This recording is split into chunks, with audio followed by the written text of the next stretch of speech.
After the death of Alexander the Great in 323 BC, his empire fragmented into 4 smaller states. One was ruled by Ptolemy and his successors in Egypt, another one was located in Anatolia and was ruled by the Attalids. A third one comprised of Macedonia and Greece and was ruled by Antigonus and his successors, and the fourth and largest one was ruled by the Seleucid dynasty and consisted of Mesopotamia and Central Asia. However, the vast size of the Seleucid Empire made it difficult to rule, and it was therefore prone to rebellions.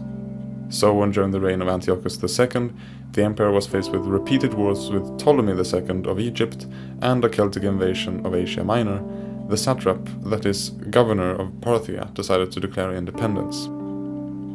And soon afterwards, around the year 250 BC, Diodotus, governor of the neighboring Bactria, decided to do the same.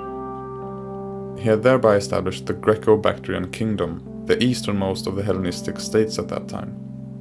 During his reign, the kingdom consisted of what is today northern Afghanistan, as well as parts of Tajikistan, Uzbekistan, and Turkmenistan.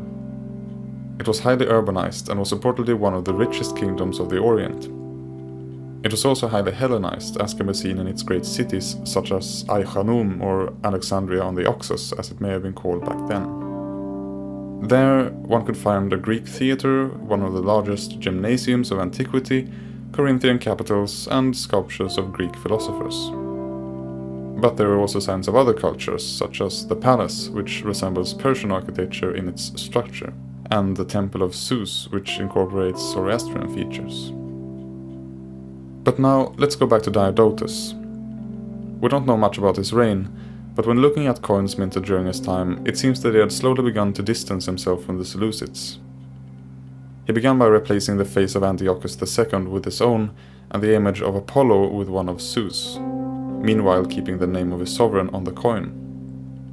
He had thereby taken a major step towards independence without claiming the title of king.